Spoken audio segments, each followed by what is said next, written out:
Programa Ponto de Vista com Nelson Freire. Oferecimento: Sistema Fé Comércio RN, trabalhando para o desenvolvimento da RN. Consórcio Dourado, seu sonho sem juros. Ligue 4008-6868. Sicredi, gente que coopera, cresce. Realize, otimizando resultados para a sua empresa. O ponto de vista de hoje, dentro das comemorações dos seus 10 anos de existência, recebe o médico Dr. Marcos Lima, presidente do Conselho Regional de Medicina do Rio Grande do Norte. Ele vai conversar conosco sobre a pandemia do coronavírus no nosso estado e quais as medidas que o Conselho tem tomado sobre esse problema. Dr. Marcos Lima, uma honra, uma alegria imensa recebê-lo mais uma vez no programa Ponto de Vista. Pena que num momento tão esquisito, porque passa o Brasil, diferentemente das outras vezes que você esteve conosco. Porém, sempre é hora de se ter um contato e eu me sinto muito feliz por você ter aceitado o convite. Eu que agradeço o convite, é uma honra estar aqui e num momento tão especial para o programa, completando aí seus 10 anos de existência, sempre com sucesso, né? Capitaneado pela sua pessoa, muito bem capitaneado. Parabéns a todos que fazem parte do programa e agradeço, eu que me sinto lisonjeado de estar aqui. Dr. Marcos Lima, qual a visão do CRM sobre a atual pandemia do novo coronavírus? É um momento muito difícil, né, que a humanidade passa, é um momento de incertezas, um momento inusitado, para o qual não estávamos preparados, né? Logicamente, nós temos aí uma repercussão em vários níveis, não só na questão sanitária, que é uma preocupação nossa como Conselho, mas também em outras esferas, como, por exemplo, na área humanitária, porque gera uma série de problemas, uma cascata de problemas. Então, é um problema sério que tem suas repercussões no momento em que ela está acontecendo e sabemos que terá repercussões no pós-pandemia também. E isso, para todos nós, nós vemos com a seriedade que o momento exige, né? Com a preocupação que o momento exige. Qual o posicionamento do CRM sobre o atual recrudescimento do coronavírus em todo o Brasil e aqui, principalmente aqui no Rio Grande do Norte? Fazendo comparativo com a última pandemia que se comportou de forma semelhante a a atual, que foi a febre, a gripe espanhola, há um pouco mais de 100 anos atrás, na gripe espanhola tiveram 3 ondas, né? Então, era esperado que com esse vírus, com essa característica de transmissibilidade, houvessem também ondas, né? Não sabemos quantas poderemos ter, né? E se atribui às mutações, né? As mudanças que essas novas cepas vão adquirindo ao longo do tempo e que podem aumentar o grau de transmissibilidade e trazendo, logicamente, um acometimento maior de pessoas, não só pessoas que nunca tiveram, mas também algumas reinfecções, né? Algumas pessoas nós temos, não é o comum, é raro acontecer, mas existem também as reinfecções. Então, esse recrudescimento se deve ao comportamento da pandemia natural, por isso que já conhecemos, né? A pandemia da gripe espanhola foi mais ou menos com as mesmas características e se deve principalmente às mutações. As mutações, as novas cepas, as variantes, como chamam. Agora, a aglomeração excessiva que aconteceu desde as eleições do ano passado, passando pelo veraneio, pelas festas natalinas e pelo próprio carnaval, também não ajudaram a esse recrudescimento? Com certeza. A aglomeração é um momento em que você tem uma possibilidade de uma ampliação do número de pessoas infectadas, né? Então, se entende que, do ponto de vista epidemiológico, houveram momentos aí onde se facilitou a transmissibilidade desse vírus, né? Então, o vírus está fazendo o trabalho dele, né? De tentar sobreviver, porque ele só sobrevive na célula humana. Então, ele tem que ser transmitido de paciente para que ele possa continuar existindo. E nós, até certo ponto, com aglomerações, né? Nós até facilitamos esse objetivo do vírus, digamos, né? O que tem feito o CRM sobre o colapso que está acontecendo na área da saúde no Brasil e principalmente aqui no Rio Grande do Norte?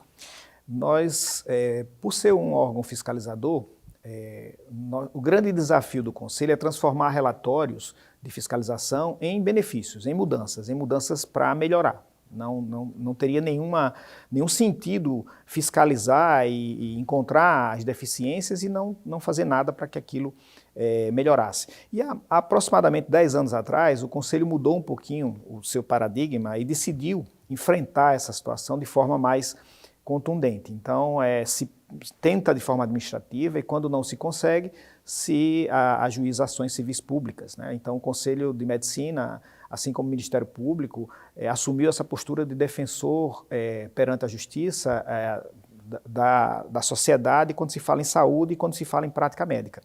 E nós temos entrado com ações que têm gerado frutos, né?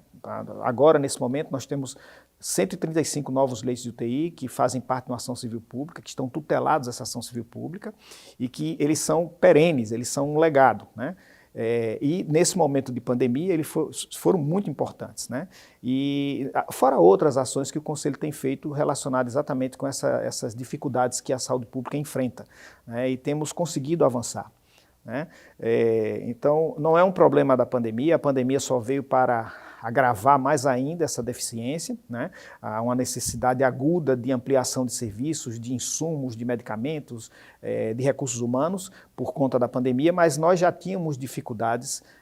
Em 2017, que foi quando essa ação por lei de UTI começou a ser executada, nós tínhamos uma média de 20 a 30 pacientes críticos no principal hospital do estado, que é o Alfredo Gugel, aguardando leis de UTI. Mal acomodados, não bem monitorados, isso foi uma das grandes motivações para que a gente levasse essa ação à frente e nós conseguimos melhorar nesse sentido. Só que agora, com a pandemia, esses números voltaram a aumentar, porque é um aumento agudo dessa necessidade e realmente há uma necessidade, uma agilidade do setor público, dos gestores públicos, para que resolvam essa situação. Além dos leitos que estão faltando, o oxigênio também faz parte dessa preocupação do CRM, da possibilidade de faltar oxigênio nos hospitais?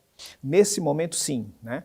Em nenhum momento aí da história recente houve esse risco de uma falta de oxigênio. Sabemos que o oxigênio é fundamental para o paciente crítico, é um dos insumos inclusive mais valorosos, né? Com maior custo, né? Dentro de um cuidado de um paciente crítico, mas nunca havia tido esse risco. É evidente que quando há um aumento de demanda, como ocorre agora, pelo oxigênio em si, né, porque os pacientes que são internados em UTI precisam, uma boa parte deles, de ventilação mecânica, e o oxigênio é o elemento fundamental da ventilação mecânica, pode haver realmente uma dificuldade de abastecimento, né? Mas há uma necessidade de que os gestores públicos tenham agilidade suficiente, sejam rápidos para que isso não chegue a ocorrer, né?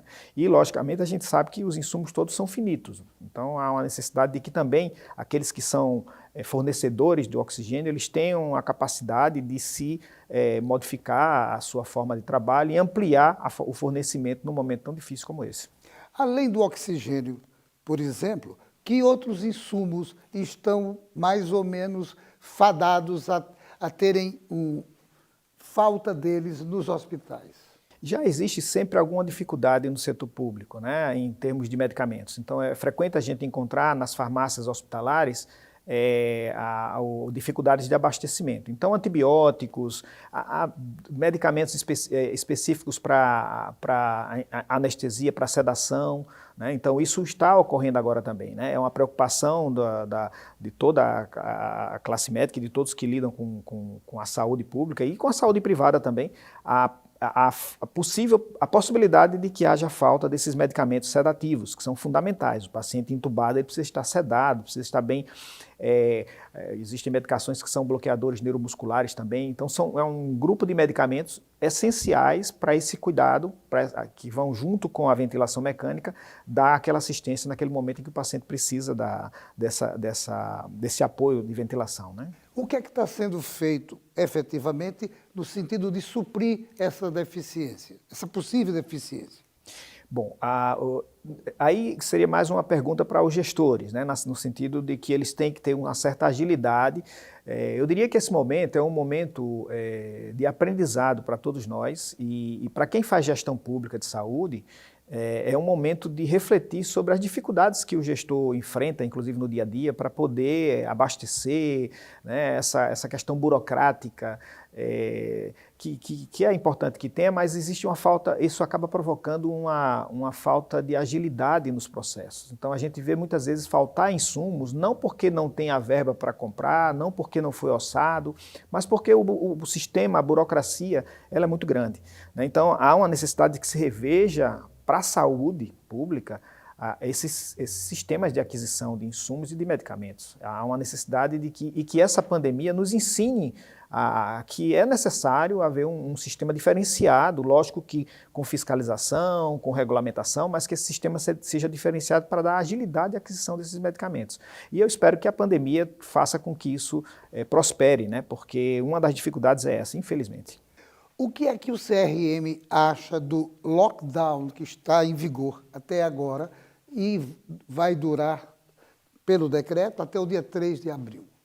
Uma das posturas que o Conselho tomou desde o início foi que não iríamos intervir, a não ser que fôssemos provocados, com relação às decisões da autoridade sanitária. Então, é muito difícil tomar decisões por parte da autoridade sanitária num momento como esse. A gente sabe que uma das equações mais importantes que eles têm que fazer é crise sanitária e crise humanitária. Eles precisam fazer um equilíbrio entre isso. É muito difícil tomar a decisão adequada.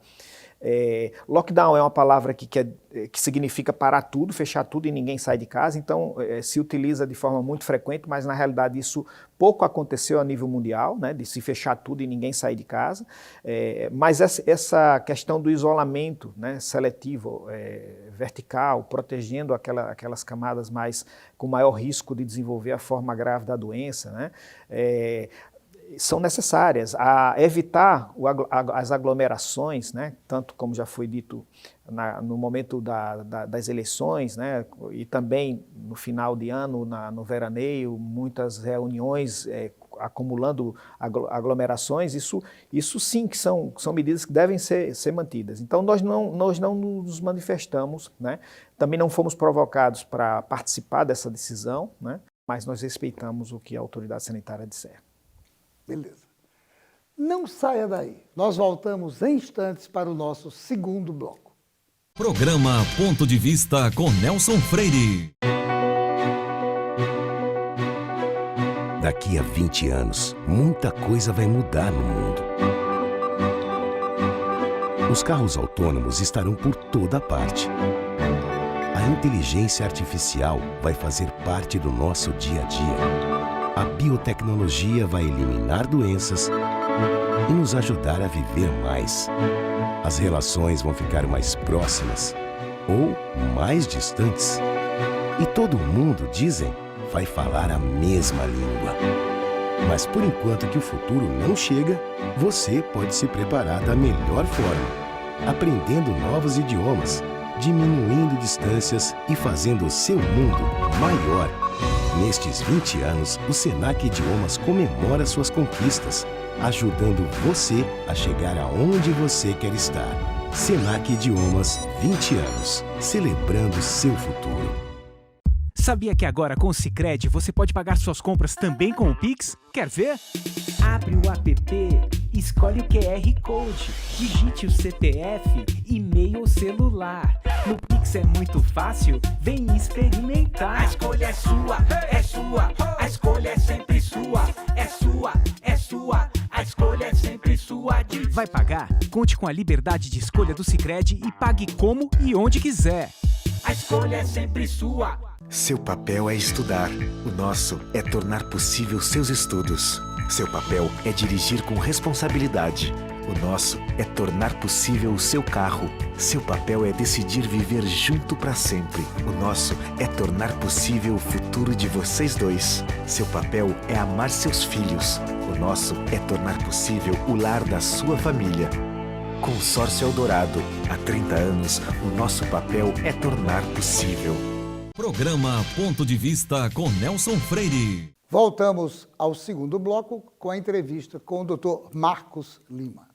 Dr. Marcos Lima, qual a sua expectativa em relação ao novo ministro da Saúde? Sempre que há mudanças, a gente tem aquela expectativa positiva, né? Assim, qualquer mudança a gente sempre espera que o que sucede tenha um melhor desempenho com relação àquele que saiu.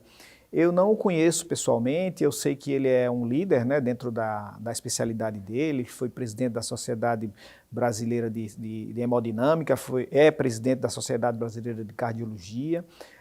O que eu ouço falar é que é uma pessoa extremamente dinâmica, ele é uma pessoa que escuta bem as pessoas, ele observa, é um observador, né? Então eu acredito, não conheço como gestor, mas acredito que precisamos de uma pessoa que tenha essas características, né? De liderança, de poder, ali na frente de um ministério tão importante nesse momento, articular bem com os seus assessores, articular bem com os outros ministérios, com os poderes constituídos, para que ele possa ter sucesso. Eu acredito que, vendo esse perfil dele, eu espero que ele tenha um bom desempenho. Qual a opinião técnica? O CRM se posiciona ou não sobre tratamento preventivo com ivermectina e hidroxicloroquina, azitromicina também? No início da pandemia, nós criamos uma câmara técnica de enfrentamento à Covid com especialistas de todas as especialidades envolvidas com o tratamento. Então, nós temos aí dentro da câmara técnica infectologistas, intensivistas, pneumologistas, imunologistas, médicos que atendem na saúde primária. E essa Câmara Técnica tem nos orientado em relação a essas questões mais técnicas e todas as decisões que a gente toma consulta essa Câmara Técnica.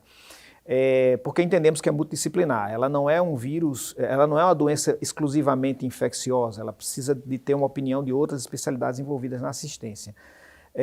Com relação à questão do tratamento, no início da pandemia, no mês de maio, essa Câmara Técnica sugeriu uma recomendação, onde a recomendação foi analisada, foi uma reunião de 5 horas do plenário do Conselho para tomar essa decisão, foi analisada por todo o corpo de conselheiros, foi discutido as questões bioéticas de uma decisão como essa, de colocar uma recomendação dessas, levando em consideração os pilares, que são a autonomia médica, a beneficência, ou seja, a mínima de benefício que você pode trazer com determinado tratamento, e a não maleficência, principalmente a não maleficência. Naquele momento já existiam médicos prescrevendo as medicações de forma indiscriminada, então a Câmara Técnica trouxe para o nosso plenário uma forma mais adequada e reduzindo o risco do uso daquelas medicações. Lembrando que essas medicações são medicações já conhecidas, né? Que a gente chama assim, medicações reposicionadas, né? São aquelas medicações que o Conselho Federal de Medicina já reconhece o uso off-label, que seria aquela medicação que está sendo utilizada, mas não consta em bula. E isso nós fazemos ao longo da nossa vida profissional. Eu tenho medicações que eu prescrevo até hoje, há 30 anos, e que ainda não consta na bula aquela indicação que eu tenho, mas as sociedades, especialidades, a ciência já demonstrou. Então eu já uso também, nós já usamos, todos os médicos, medicações off-label, e num momento como esse, um momento tão crítico, não pensar nessa questão da autonomia médica, ou seja, como um elemento extremamente importante na assistência, seria uma irresponsabilidade. Então, o Conselho, naquele momento, era sair daquela orientação de que fique em casa e aguarde ter um agravamento do quadro para poder procurar o hospital, e que o médico que o paciente tivesse uma assistência desde o primeiro momento, principalmente aqueles pacientes de risco, né? Ou seja, desde o início da pandemia já se conhecem fatores de risco, já no mês de maio, quando foram elaboradas essas recomendações, já se conhecia a fisiopatologia da doença, as etapas da doença, de replicação viral, de processo inflamatório e no final a fase de agravamento, que precisa de leis de UTI. Já se sabe exatamente que 20% dos pacientes vão precisar de uma assistência, né? E muitos deles são dentro desse grupo de riscos. Então, seria uma forma de trazer, de esquecer essa questão de ficar em casa e dar uma assistência continuada àqueles pacientes, né? Exatamente para tentar fazer algo antes que eles complicassem ou algo que pudesse evitar essa complicação, né?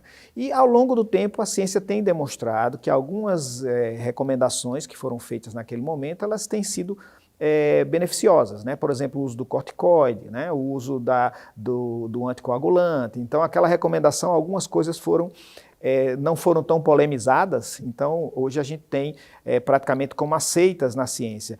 Com relação a alguns medicamentos, também existe uma indefinição clara, né, convicta da ciência em relação à efetividade ou não efetividade. Então, nós não podemos definir ao médico, olha, você não pode prescrever isso se a gente não tem essa certeza de que ele é efetivo ou não é efetivo. Então, a autonomia do médico deve ser preservada e, num momento como esse, mais ainda, é uma autonomia com responsabilidade. A autonomia não exime médico de responsabilidade. A autonomia ela é uma autonomia que ela mantém a responsabilidade, a nossa responsabilidade com o nosso paciente. E cada caso tem que ser analisado individualmente. Não se pode estimular a automedicação, né? Não se pode analisar todos os pacientes como se todos fossem iguais e passar a receita de bolo para que os pacientes comprem esses medicamentos e tomem, independente de quem seja aquele paciente. Eles têm que ser analisados individualmente e a indicação do tratamento e da vigilância ela tem que ser baseado nessa questão da individualidade, do caso concreto. Parabéns pela criação desse comitê. Você falou isso aí, me chamou bem a atenção pela necessidade de um comitê multifacetado, com várias atividades dentro da área médica. Eu acho que o CRM agiu corretamente. Quero lhe parabenizar por isso. Agora, há outras drogas redimensionadas em uso nesse tratamento do coronavírus? Existem algumas outras drogas que estão sendo testadas, né? E o número de trabalhos científicos é enorme. Infelizmente, o tempo, a rapidez com que a pandemia acontece, não permite que a ciência acompanhe essa mesma rapidez, trazendo assim trabalhos incontestáveis. Então, tanto os trabalhos que falam de efetividade como de inefetividade, eles têm suas dificuldades metodológicas, né? Mas há outras medicações que estão sendo testadas e que acredito que o futuro é quem vai nos dizer. Infelizmente, ainda não temos essas respostas com tanta convicção. Politizaram o coronavírus? Com certeza. Na realidade, o nosso país ele está politizado já há algum tempo e, infelizmente, inclusive uma politização muito polarizada, né? E isso acabou que a própria pandemia não foi capaz de reduzir essa polarização, né? Infelizmente, porque eu acho que um momento como esse exige de todos nós um pensamento comum, né? Um pensamento de combate a um inimigo que é inimigo de todos, né? O pensamento de que estamos todos no mesmo lado da trincheira, né? Que estando do mesmo lado da trincheira, mesmo que haja uma discordância nas opiniões, a gente precisa se unir para poder combater o inimigo que é comum a todos. Então, infelizmente, a pandemia não foi capaz de fazer com que a gente esquecesse essa polarização política, infelizmente. Doutor Marcos, essas cepas mutantes que você abordou elas há pouco tempo atrás, elas estão sendo estudadas com afinco, elas precisam ser estudadas com mais profundidade? Sim, com certeza. Inclusive até para mudança de estratégia terapêutica, né? A forma como ela vai fazendo a modificação, né? Acredita-se que vai exigir da ciência, né? e da assistência uma postura diferenciada, né?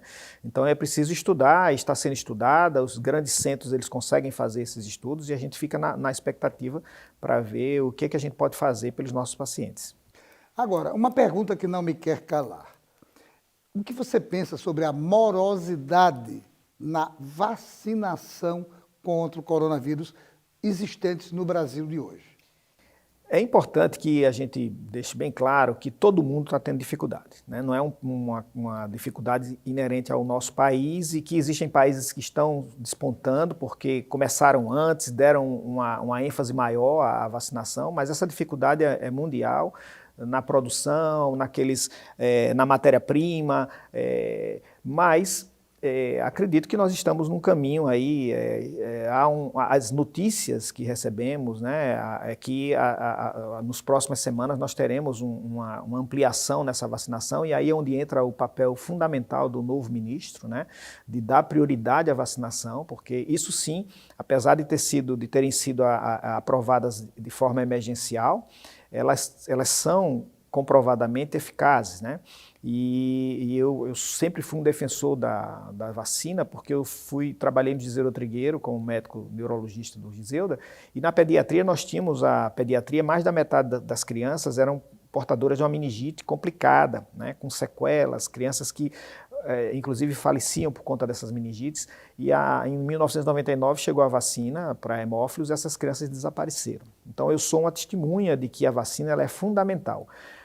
Discutir que é uso emergencial, uma vacina feita em 8 meses, a ciência ela evoluiu, então nós temos que confiar de que, apesar de ser uso emergencial, nós vamos ter sucesso com a vacinação. A gente vai poder ter uma vida normal depois que tudo isso passar. O CRM tem se preocupado com o cuidado com outras doenças, tipo dengue, por exemplo?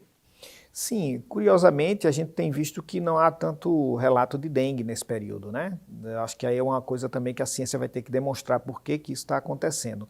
Mas existe uma série de outras doenças que estão sendo um pouco que negligenciadas pelo momento. Negligenciada, que eu digo não especificamente por algum poder público, não, mas negligenciada pelo próprio paciente, né? Então, os pacientes com receio de ir aos hospitais ficam com a dor no peito e de repente é um infarto, e quando vão buscar uma alternativa já é uma coisa mais séria, mais grave. Pacientes que têm sintomas e é um câncer em evolução, relatos de cirurgiões oncológicos no meio aí entre as duas ondas, de que pacientes chegaram em fases avançadas de câncer. Então uma série de doenças acabam sendo negligenciadas por todos nós, porque priorizamos essa principal doença do momento, né, que com risco de morte, e isso acaba negligenciando essas outras doenças. E a dengue, curiosamente, ela reduziu o impacto, né, que todo ano nós tínhamos aí uma mortalidade relacionada à dengue. O ano passado nós não ouvimos falar nessa mortalidade. Deve ter alguma justificativa científica que os cientistas vão nos trazer depois a resposta. Vão descobrir e vão dizer para a gente. Doutor Marcos Lima, infelizmente o programa é bem rapidinho, mas eu quero lhe parabenizar pelos seus 6 anos e meio frente ao Conselho Regional de Medicina. Eu soube, e quero até que você explique, soube que recentemente houve uma eleição e você, depois de 6 anos e meio de profícua atividade frente ao CRM, você vai deixar a presidência e vai assumir uma secretaria. Conte isso para a gente, então, como última pergunta, por conta do tempo. Em primeiro lugar, agradecer, né, as suas palavras em reconhecimento. Foi um curso médico, né, 6 anos e meio, é um curso médico. E o Conselho ele tem um estatuto que determina que no meio do mandato, ou seja, a cada 30 meses, haja uma eleição interna, né? E eu já estava há um tempo, há 6 anos e meio, e o nosso vice-presidente, conselheiro Marcos Jacome, ele está muito bem preparado para assumir essa função, já vínhamos trabalhando isso juntos. Ele foi eleito e teve a sua chapa, que digamos seria a sua diretoria, foi aclamada por unanimidade. Me convidou a fazer parte da sua diretoria, eu aceitei o convite, vou continuar participando da diretoria, mas nós teremos uma nova presidência aí, com certeza que vai nos surpreender positivamente. E oportunamente irei convidar o Dr. Marcos Jacome para também brindar o nosso telespectador e a nossa telespectadora com uma entrevista aqui. Muito obrigado, parabéns nas novas funções de secretário do CRM e leve para todos os seus companheiros um grande abraço desse jornalista. Eu agradeço em nome do Conselho de Medicina, dizer que eu sou um admirador do seu programa, fico feliz que está completando 10 anos de existência e que tem aí mais 10 anos pela frente, e contem com o Conselho sempre estaremos à disposição desse programa. Muito obrigado. Muito obrigado também. E a você, meu amigo, minha amiga telespectador, telespectadora, obrigado pela sua audiência e a certeza de que no próximo Ponto de Vista traremos outro assunto do seu interesse. Programa Ponto de Vista com Nelson Freire. Oferecimento. Sistema Fé Comércio RN. Trabalhando para o desenvolvimento da RN. Consórcio Dourado. Seu sonho sem juros. Ligue 4008-6868. Sicredi. Gente que coopera, cresce. Realize. Otimizando resultados para a sua empresa.